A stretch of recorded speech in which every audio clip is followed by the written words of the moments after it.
quale futuro per l'agricoltura, OGM, bio e altro. Quinto incontro organizzato dall'Ufficio Cultura del Comune di Codroipo sotto l'egida del vice sindaco Ezio Bozzini, nell'ambito della rassegna riservata alle eccellenze del Medio Friuli, intitolato Quale futuro per l'agricoltura, OGM, bio e altro. Grazie alla preziosa ed equilibrata gestione di Silvia Iacuzzi, questa volta i due protagonisti che si sono confrontati nella sala, gremita in ogni ordine di posto, della filiale codroipese della BCC di Basigliano, appartenevano entrambi al mondo dell'agricoltura, Enzo Nastati e Giorgio Fidenato. Volevo ringraziare il Comune di Codroipo per questa serata dove si è potuto discutere in maniera pacata e razionale di due modelli di sviluppo per l'agricoltura a confronto. Quello che ritengo utile in queste cose, in questi dibattiti, è che si possa dibattere in maniera razionale e pacata, ma soprattutto quello che tengo a sottolineare è che questi dibattiti portino a un modo di pensare diverso, ovvero io diffido dei modelli e di chi vuole imporre un modello produttivo perché lo ritiene molto più valido rispetto a un altro modello produttivo.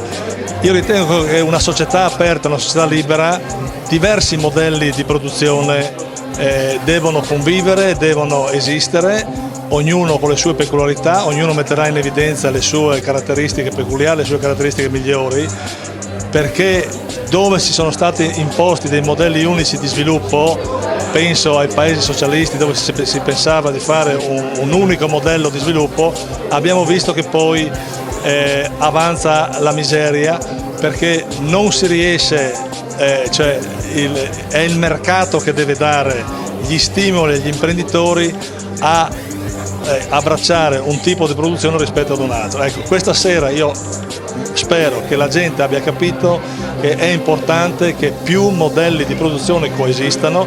Noi abbiamo dato le caratteristiche, abbiamo parlato delle caratteristiche, poi ognuno nella sua scienza, a casa sua, deciderà quale modello e quali prodotti acquistare. Ma diffido altamente da, come si sta cercando di fare in Italia, da imporre un modello di agricoltura. I modelli sono perniciosi per l'economia e per la stessa vita delle persone. Grazie.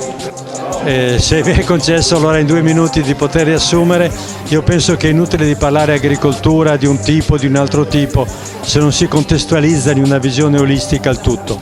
Quindi agricoltura vuol dire anche terreno, vuol dire suolo, vuol dire fertilità, vuol dire acqua, vuol dire parassiti, vuol dire infestanti.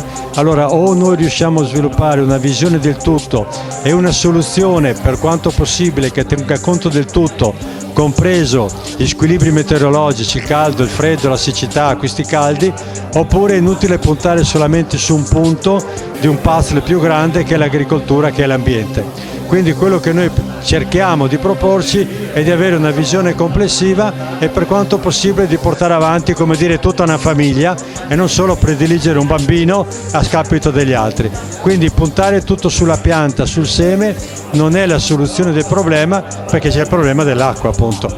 Quindi il nostro sforzo è di sviluppare questa visione complessiva che ci permette di dare delle soluzioni.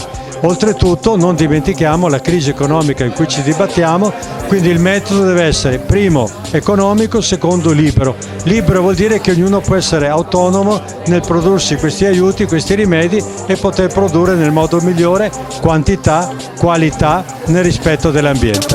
Per il Ponte News, Marco Mascioli.